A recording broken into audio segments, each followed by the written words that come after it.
Spread the blessed gospel wherever man is found. Go teach the lost of Jesus, send forth the gospel sound. Unfurl the royal banner, go shout the news aloud. Ring out, ring out, ring out, ring out, salvation has been found. Ring out, ring out.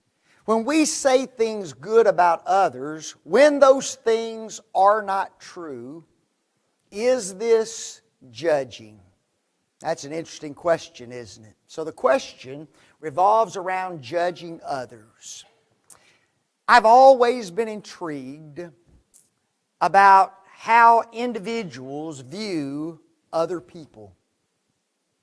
You see, there are times when one person sees an individual as being good and upright and pleasant, and if you were to ask them about that person, they would say, "Oh, he is a wonderful individual." And then you can walk right down the hall and you can ask another individual about that same person, and they'll turn up their nose. They'll get all red in the face. Ugh! I can't stand that person. That's the most wicked, evil individual you could possibly imagine. And I wonder, are we talking about the same person? Folks, there were individuals who loved Jesus Christ dearly, did they not? Those 12 men that He chose to be their apostles loved the Christ. They put their trust in the Christ. They believed Him to be the Messiah, the chosen one of Israel. And they would willingly give their lives for Him. And yet, there were another group of individuals who despised Him, who hated Him, and did everything they possibly could do in order to rid the world of that man. Are we talking about the same Christ? You see, you think you're not even talking about the same man. One group loved Him and another group despised Him. So when we start talking about this concept of judging others and how we perceive others, it's a difficult subject to tackle. There's a lot of things that influence our view of other people. And I've only made a list of a few things. There's probably a lot more that could be added to the list. One of the things that influences our view of others is our upbringing, is it not? What did our parents teach us about other individuals? It could be a specific individual, or it could be a collective group of individuals. And you see, it's there that we oftentimes learn our prejudices, don't we?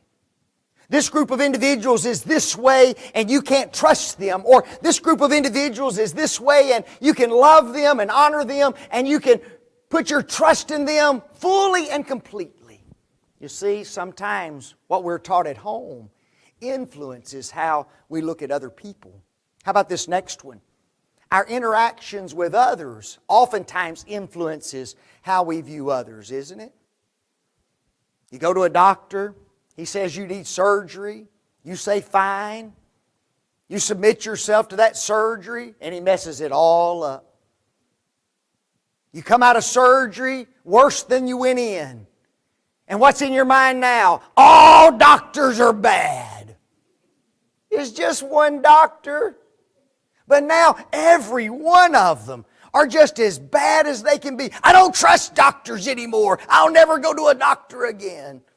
It was just one doctor. But you see, our interactions with other people influence us as to how we view even a group of people. How about this next one? Our relationship with one individual and what he tells us about another causes us to view that person in a certain way. Let's suppose that I have a friend who is a preacher and I'm talking to him and we're very close to one another. And in the course of our conversation, he begins to tell me about another preacher who lives out in California. I've never met him, don't know a bit about him, but he's telling me how bad this person is and all the corrupt things that he does. And his mannerisms and his personality and how he treats his wife and how he treats his children. During the course of that conversation, I develop a view of that man out in California. Not based upon what I know about him, based solely upon what my friend tells me. And because he's a friend, what do I think? Oh, he must be a horrible person. And I've never met him in my life. But you see, my relationship with another person influences how I view others as well. How about the next one? My ideologies and my agendas. You see, we like individuals to agree with the way that we view the world and our thoughts about the world. And if someone doesn't agree with us, then oftentimes it's very difficult for us to like that individual, or we have a tendency to view that individual extremely harshly because they don't agree with me. And then lastly, folks, what we see and what we hear in the media influences how we view others, doesn't it? We turn on the television and we act like those anchors are our best friends. We've been watching these programs for 30 years, and that person, boy, I know he knows the truth. I know he'd never tell me a lie. He's my best friend. You've never even met that anchor. But all of a sudden, you put your full, complete trust and confidence in what that person has to say. It happens all the time. And folks, don't deny this. The media knows the influence they have on our lives, and we need to be very careful about that. But you see, there's a lot of things that influence our view of other people. Now here's something that's interesting. We all make judgments about others. You can say that you don't, but you do. You let me bring into this congregation a friend of mine, somebody that you've never met, and the very moment you see that person, you immediately begin to make judgments about him,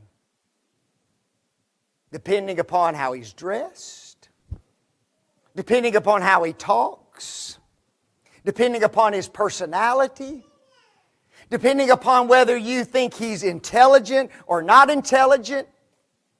You'll shake hands with him, you'll talk to him a few minutes, and you'll go jump in your car and you'll say, "My, wasn't that person?" And you fill in the blank and talk about him all the way home. And you don't even know him except for a couple of minute conversation. We all make judgments. We refer to those as first impressions, don't we? Folks, there's nothing wrong in judging another person, but when you and I judge others, there needs to be two criteria that we definitely put in place. Number one, there's no hypocritical judging. In Matthew 7, Jesus says this, "Judge not, that ye be not judged. For with what judgment ye judge, ye shall be judged. And with what measure ye mete, it shall be measured to you again. And why beholdest thou the mote that is in thy brother's eye, and considerest not the beam that is in thine own eye?" You see, it's very easy for us to look at another individual and judge him harshly, critically, and very severely. And yet, oftentimes, the very judgment we make on that individual, we also have that same problem and same difficulty in our lives. Man, he talks a lot, and so do we. Man, he thinks he knows everything, and so do we. Man, he dresses crazy and in his own style. In fact, he's not even in style, and neither are we. Folks, we're talking about hypocritical judgments. We have to be very careful that we don't judge one individual severely when we ourselves are involved in exactly the same kind of things that that person is involved in. Jesus says, with whatever judgment you judge, it shall be judged to you as well. Whatever the standard is you set for others is the exact same standard that is going to be set for you in your judgment. So we need to be very careful about hypocritical judgments. Notice this other one. Jesus says that we are to judge righteous judgment. John 7:24. Judge not according to the appearance, but judge righteous judgment. That little word righteous, just take off the E-O-U-S.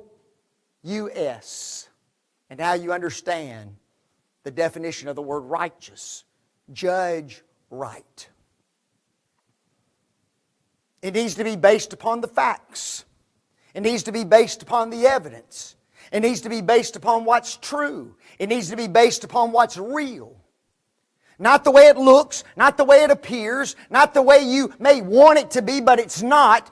Base your judgment upon what is righteous, folks.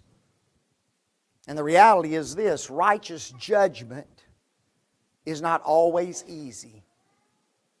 See, one of the reasons is because we don't always have all the facts, right?